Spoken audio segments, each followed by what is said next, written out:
Welcome to the Restricted Handling Daily Intel Brief. Let's dig in. Here's what's been going on in Russia in the last 24 hours. The biggest story today is the renewed diplomatic push around Ukraine.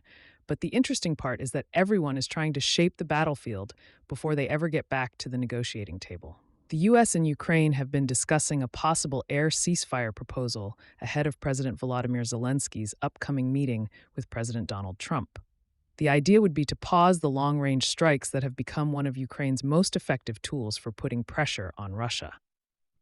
Now, Moscow's response was very much the Moscow response. Kremlin spokesman Dmitry Peskov said Russia had not seen anything concrete and that any proposal would have to fit Russian interests. Translation: the Kremlin is keeping the door technically open while making clear it does not want a simple pause in fighting. President Vladimir Putin continues to demand major concessions from Kyiv, including territorial issues and Ukraine moving away from NATO aspirations. At the same time, Kazakhstan's President Kassym-Jomart Tokayev stepped into the conversation over the weekend, suggesting a freeze in the fighting and a return to something like the previous Istanbul negotiations. Putin pushed back, saying a freeze without Ukrainian concessions was impossible. So right now, we are seeing classic negotiation positioning. Everyone is talking about peace, but everyone is also trying to improve their leverage before any serious deal gets put on the table. And Ukraine's leverage increasingly comes from a capability Russia hoped Kyiv would never have: the ability to hit deep inside Russian territory at scale. One of the most fascinating developments of this war is the rise of Ukraine's domestic defense industry. Firepoint, a Ukrainian weapons company that barely existed before the full-scale invasion, is now producing long-range cruise missiles and drones at a pace that would have seemed almost impossible a few years ago. The company says it is producing around 100 Flamingo cruise missiles every month and hundreds of drones every day. Those weapons have allowed Ukraine to strike Russian energy infrastructure, military facilities, and logistics networks far from the front line. This is a major shift in the character of the war.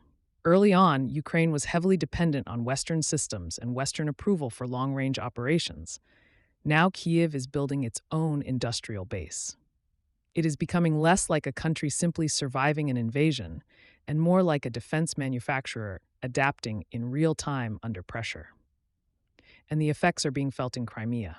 Ukraine's campaign against Russian-controlled Crimea has created a very uncomfortable situation for Moscow. Ukrainian strikes against energy infrastructure have caused prolonged blackouts across the peninsula. Some residents have gone days without electricity, limited water access, and disrupted communications. The symbolism matters here. Crimea has been one of Putin's biggest political trophies since Russia seized it in 2014. For years, Moscow presented the peninsula as a showcase of Russian power and stability. Now residents are dealing with generators, darkened streets, and questions about why the Russian state cannot protect territory it claims is permanently part of Russia. The Kremlin has largely tried to minimize the problem publicly. That creates a familiar challenge for authoritarian governments. Controlling the message becomes harder when people experience the reality themselves. Meanwhile, Russia is dealing with another growing headache: NATO airspace incidents. Romania shot down a third drone in 3 days after repeated Russian drone incursions near its territory. Romanian officials described the violations as unacceptable and summoned the Russian ambassador. This is important because for years, NATO countries bordering Ukraine have generally tried to avoid direct confrontation with Russian systems entering their airspace. That calculation is changing. The more Russia conducts strikes near NATO borders, the greater the chance of a miscalculation. A drone crossing a border may seem like a small event, but in a tense environment, small events are exactly how larger crises begin. Russia is also adapting internally. The Russian Navy announced it is creating dedicated unmanned systems regiments, a sign that Moscow understands drones are no longer a side capability. They are becoming central to modern warfare. Ukraine has used drones to threaten Russian ships, ports, and infrastructure. Russia's response is to build new organizations around unmanned warfare. It is basically the military equivalent of realizing halfway through a game that the rules have changed and trying to redesign the playbook while still playing. The broader Russian strategy remains about projecting strength beyond Ukraine as well. During Navy Day events, Putin highlighted Russian interests in the Arctic, including the Northern Sea Route and remote Arctic territory. It was a reminder that Moscow continues trying to frame itself as a global power, not simply a country fighting a grinding war in Ukraine. Europe, meanwhile, is taking lessons from Ukraine and trying to build more independent capabilities. The United Kingdom's new Prime Minister, Andy Burnham, made Zelensky his first foreign visitor and announced continued support for Kyiv. One major focus is a British electronic warfare system called Stonecloak, a small jammer designed to protect drones from Russian detection and targeting. Thousands have already been provided to Ukraine, and Britain plans to incorporate the technology into future weapons systems. Ukraine and several European partners are also working on Freya, a new missile defense effort designed to reduce reliance on scarce Patriot systems. The goal is to create a European-developed alternative using technology from companies across the continent.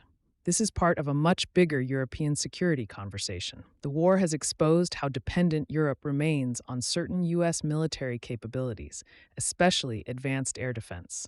Countries now want their own industrial capacity, their own supply chains, and their own ability to sustain a major conflict. The war is also pulling in countries well beyond Europe. Iran is now publicly protesting after Ukraine struck an Iranian-linked vessel in the Caspian Sea. Iranian Foreign Minister Abbas Araghchi warned the attack cannot go unanswered. Kyiv says the target was connected to military shipments involving Iran and Russia. That incident highlights how connected these conflicts have become.